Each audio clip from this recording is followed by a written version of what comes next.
Jambo wapendwa, ninawasalimu. Ni mtumishi wenu Amani Lawi. Ninamshukuru Mungu tena kwa siku ya leo kwa kunipatia neema ya kibali ya kusimama mbele zenu. Ninasema asante. Maana kwa nguvu zangu nisingeliweza kitu, lakini kwa neema ya Bwana ninapata neema na kibali ya kusimama mbele zenu. Basi Mungu wetu atukuzwe. Basi kwa siku ya leo tutazungumza, teme yetu itakuwa usibadilishe utambulisho wa dhambi. Usibadilishe utambulisho wa dhambi, ndiyo itakuwa teme yetu ya siku ya leo. Na mara moja tutasoma kitabu cha Warumi 6 na mstari wa 23. Warumi 6, tutasoma Warumi 23. Kwa maana mshahara wa dhambi ni mauti, bali karama ya Mungu ni uzima wa milele katika Kristo Yesu Bwana wetu. Amina. Tunasoma tena kitabu cha pili, itakuwa ni Ezekiel 18:20. Ezekiel 18:20. Tunasoma Ezekiel 18:20.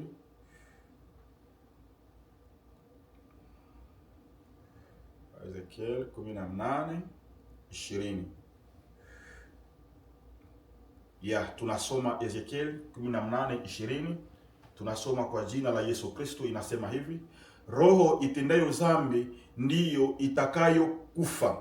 Mwana hata uchukua uovu wa baba yake, wala baba hata uchukua uovu wa mwanawe.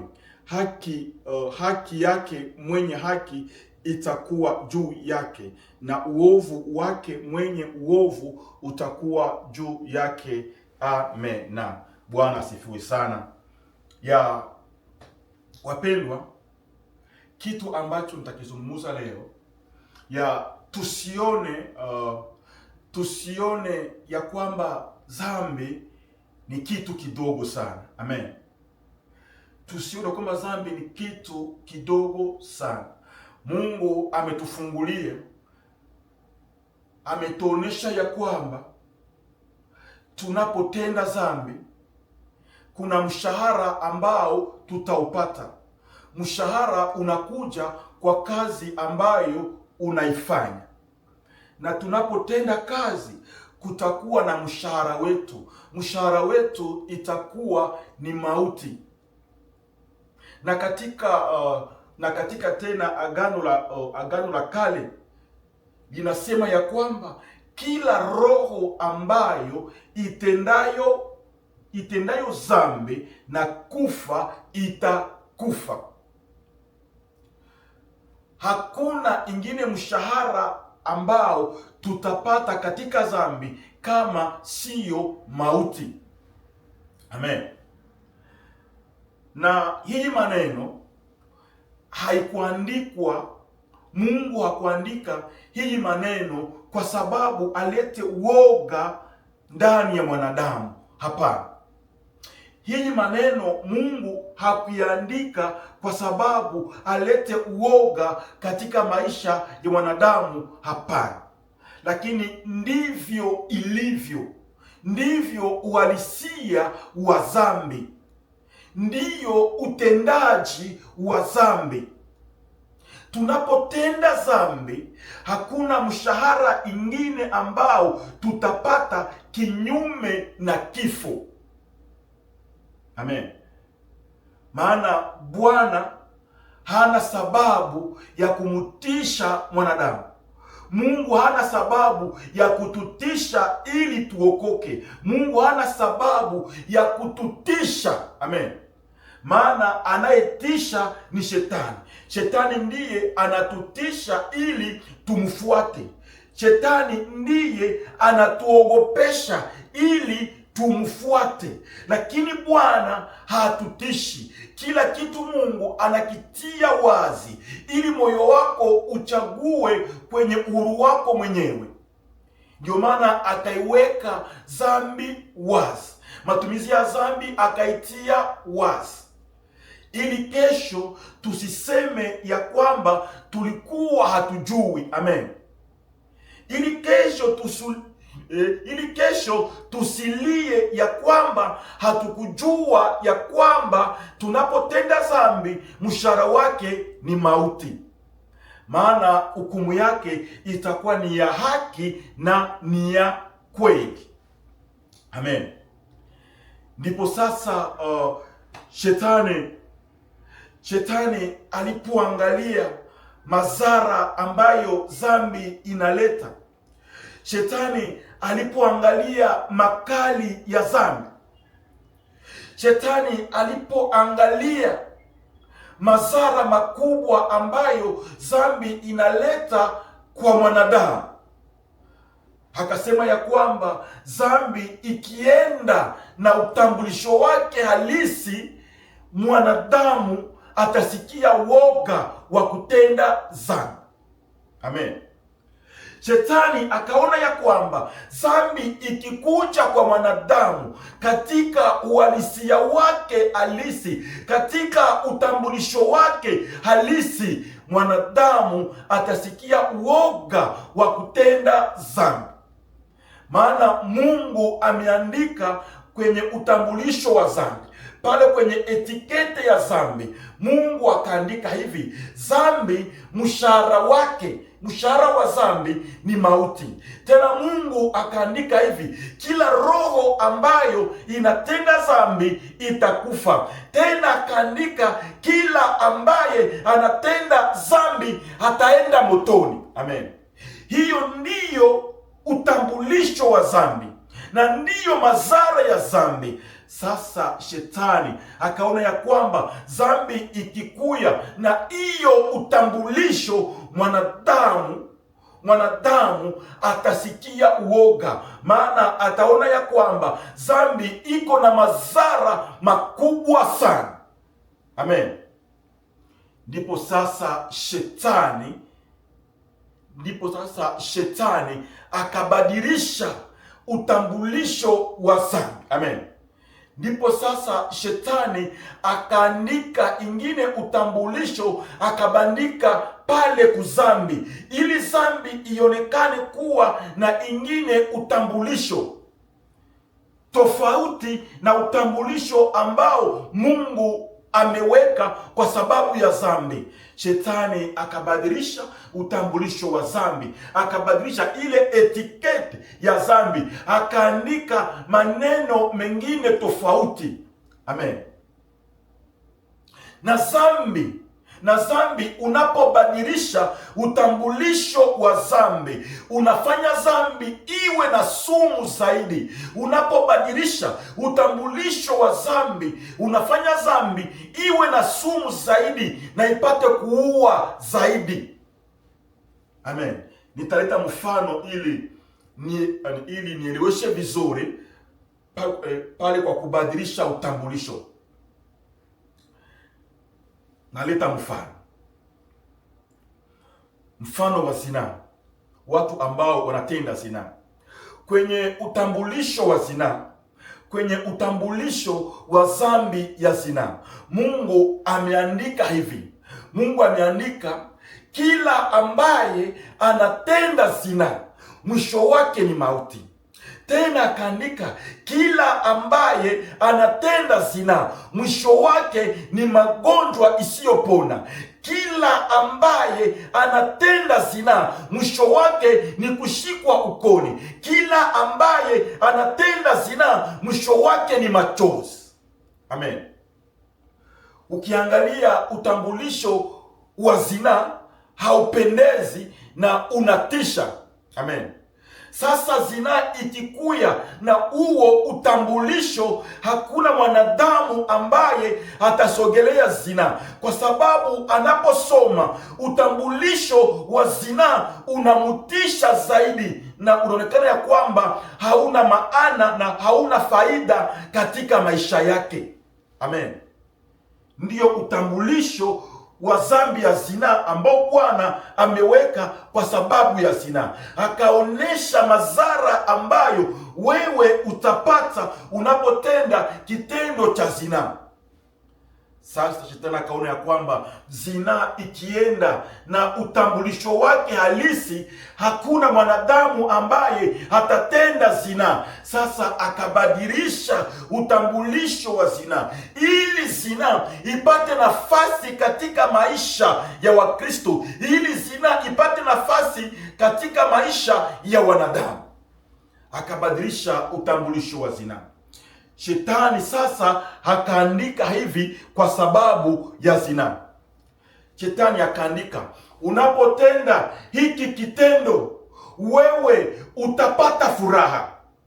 Unapotenda hiki kitendo wewe utaenjoy. Amen. Unapotenda hiki kitendo wewe utasikia utamu. Unapotenda hiki kitendo utaonekana kuwa bingwa. Unapotenda hiki kitendo utapata fedha, maana watakuonga fedha wanaume. Amen.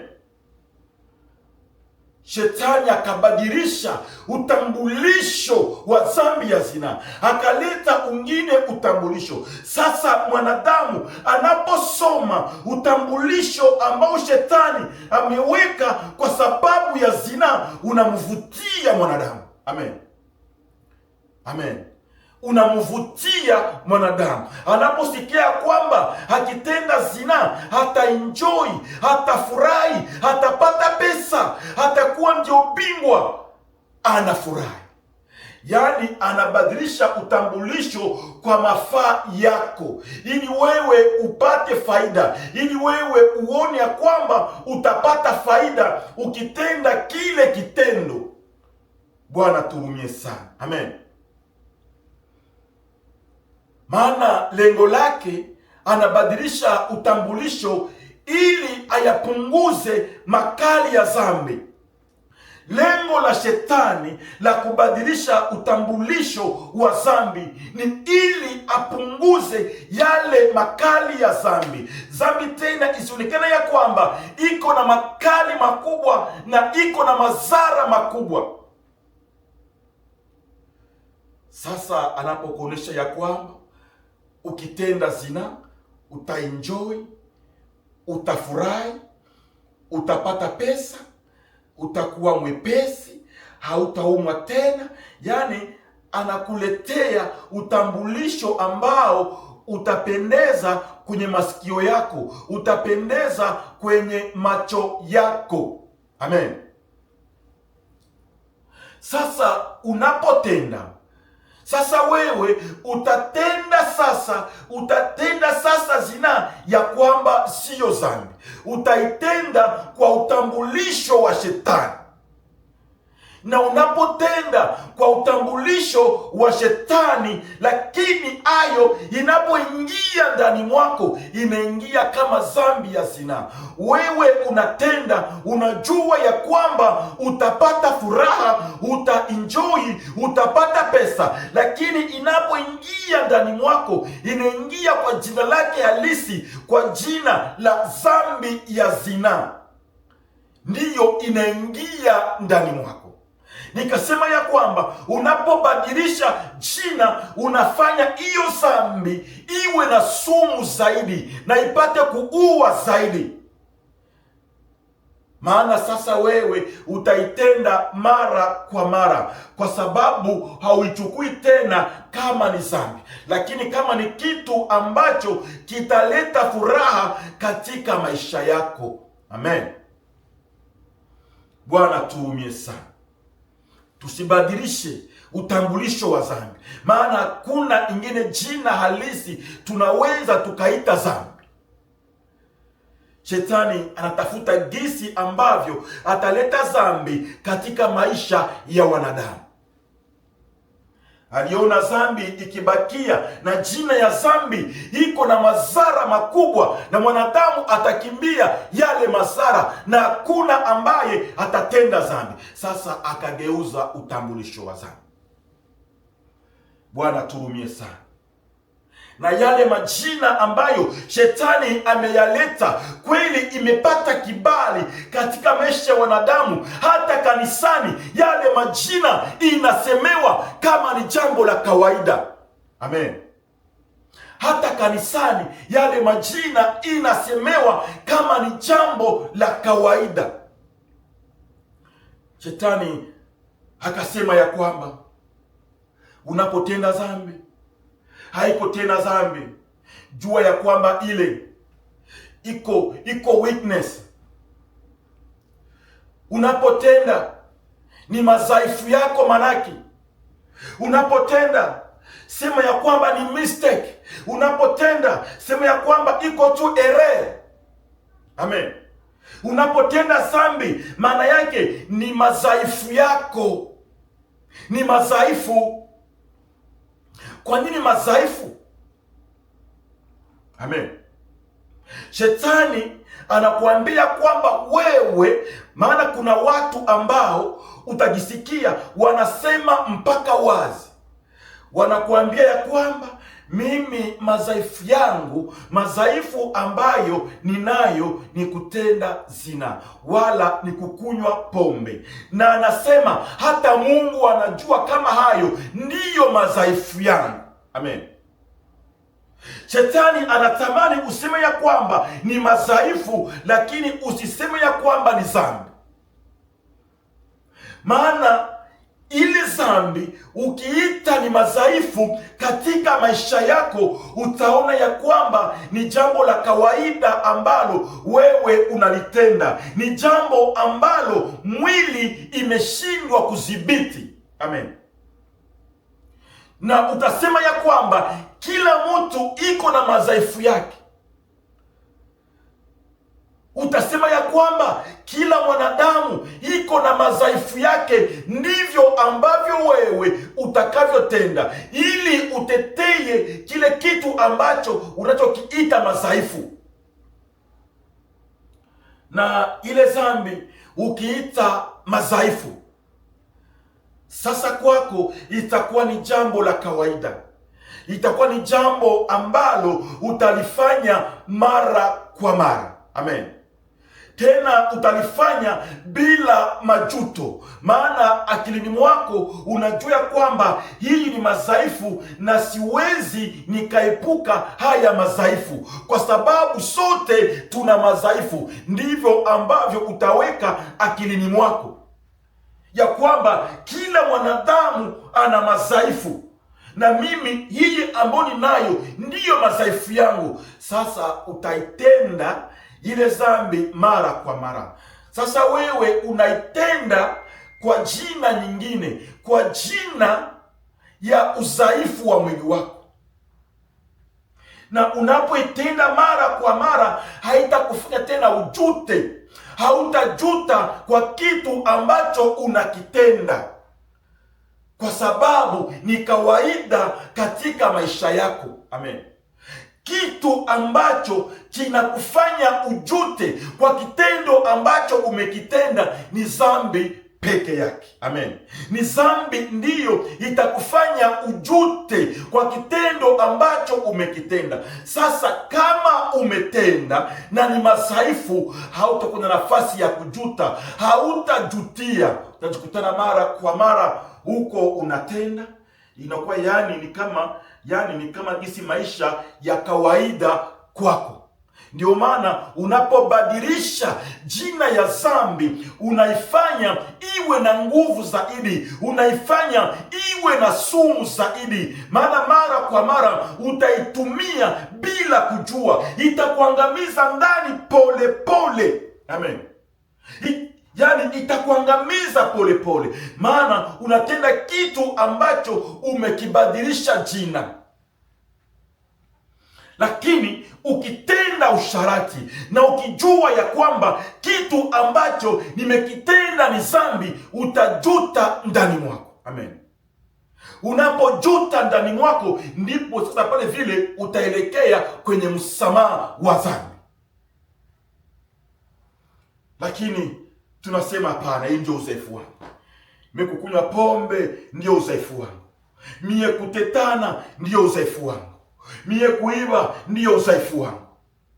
Unajikutana, unakamata dhambi, unaishi na dhambi, kisha unasema ya kwamba hiki ambacho ninakitenda ni madhaifu katika mwili wangu. Amen. Hata kanisani, watu wanasimama kanisani wanasema ya kwamba sote umu tuko wadhaifu, sote umu tuko na madhaifu. Wanaanguka katika mtego wa shetani. Amen. Tunaanguka kwenye mtego wa shetani ya kutuletea dhambi katika ingine jina, ili tutembee nayo kama ni kitu cha kawaida. Amen. Sisi ni Wakristo, watu ambao waliokoka, ni watu ambao watamulaki Yesu peponi, ni watu ambao watasikia parapanda na watakwenda kumulaki Yesu peponi. Sasa unapokuwa ndani mwako wewe umetangaza ya kwamba madhaifu yako ni dhambi fulani, utamulaki je Yesu peponi? Amen. Ndio vile tusianguke kwenye mtego wa shetani kwa kugeuza utambulisho wa dhambi. Hata kama unapogeuza utambulisho wa dhambi, inapoingia ndani mwako, inaingia kama sumu, itaingia kama ni dhambi na itatenda kazi ndani mwako kama dhambi. Umefanya zina, shetani anakuambia kwamba wewe ndio umeenjoy, umefurahi, umepata pesa, wewe ndio bingwa. Wewe unajua ni vile, lakini uhalisia wa zina ni dhambi, na mshahara wake sio kuenjoy, mshahara wake haiko furaha, mshahara wake sio kuwa bingwa, mshahara wake ni mauti, mshahara wake ni kupata magonjwa, mshahara wake ni kushuka ukoni, mshahara wake ni kwenda motoni. Sasa anatugeuzia mambo ili ya kwamba tuitende katika ingine jina. Mie kabisa, nilifanya mistake. Nilifanya mistake kweli. Nilifanya mistake. Nikamtukana yule dada ule. Nilifanya ka mistake kabisa. Nilifanya ka mistake vraiment. Wewe unaikamata kama ni jambo ndogo. Amen. Kosa ambayo umefanya ya kutukana mwanadamu mwenzako, wewe umeichukua kama ni jambo ndogo, kwa sababu shetani ameibadilisha utambulisho. Amen. Na ukishaichukua kama ni jambo ndogo, ndani mwako hamutakuwa majuto. Amen. Ndani mwako hautajua ya kwamba kitendo ambacho ulikifanya ya kutukanana umefanya dhambi mbele za Bwana. Hautakuwa na majuto, maana utasema ya kwamba ni kamiste kadogo tu ambako nilikafanya, hakuna problem, kataisha tu. Ni mistake ndogo tu, ni mistake ndogo tu ndio nilifanya. Yani unakesi, uko na kesi dhambi, uko na kesi dhambi kwa utambulisho wa shetani. Wewe shetani anakufunga macho, anasema ya kwamba haka ni ka mistake tu, hakana problem, lakini umemkosea Mungu kwa kumtukana mwanadamu mwenzako. Na hautakumbuka kutubu, ni kwa sababu umechukua ile kama sio kosa, kama sio dhambi. Wanaokumbuka kutubu ni wale ambao wanakumbuka ya kwamba wametenda dhambi. Amen.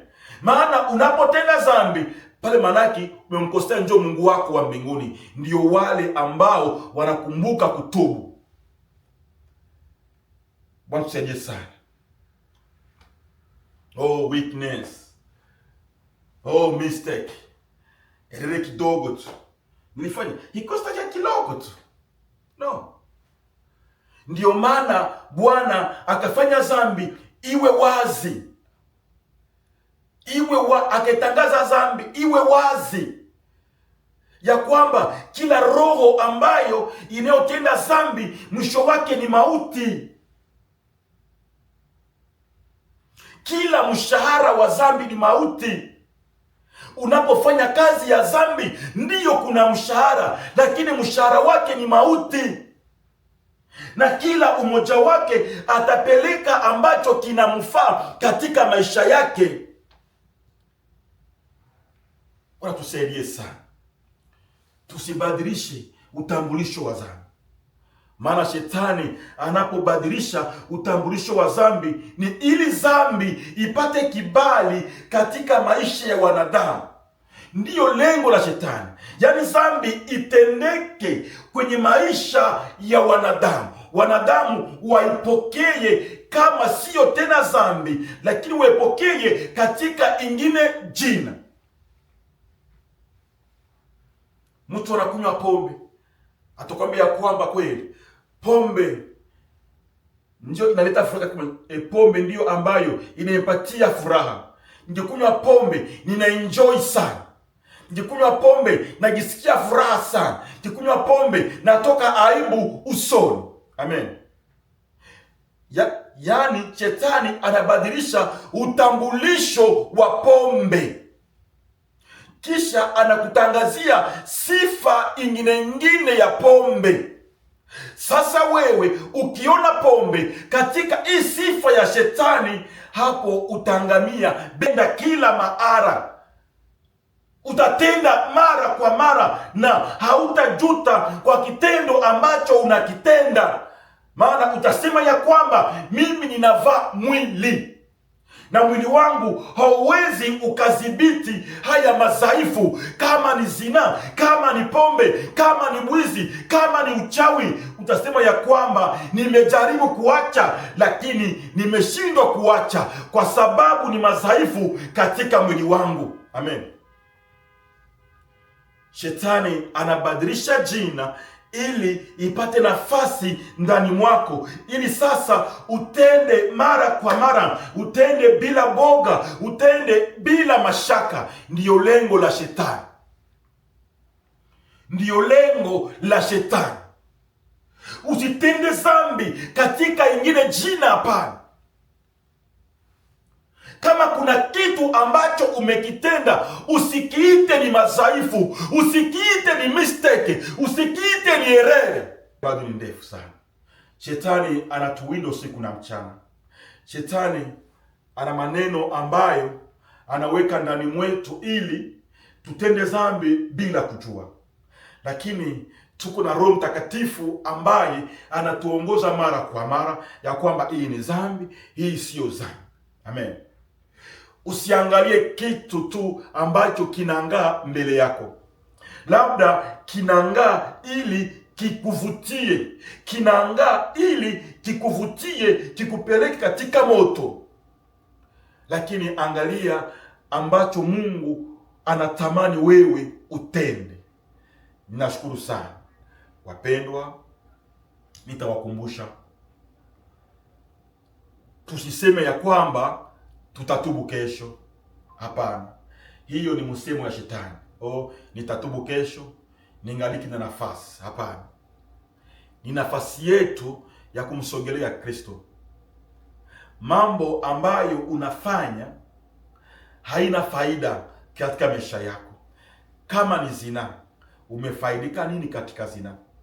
Unaweza ukatoka mbele ya watu na ukasema ya kwamba katika zina nimefaidika hiki na hiki na hiki. Hauwezi ukasema vile. Hakuna faida ambayo utapata katika hali ya kutenda dhambi, ila ni uharibifu ndio utaonekana ndani mwako. Mpendwa, sogelea watumishi wa Mungu, watakuombea, watakuongoza.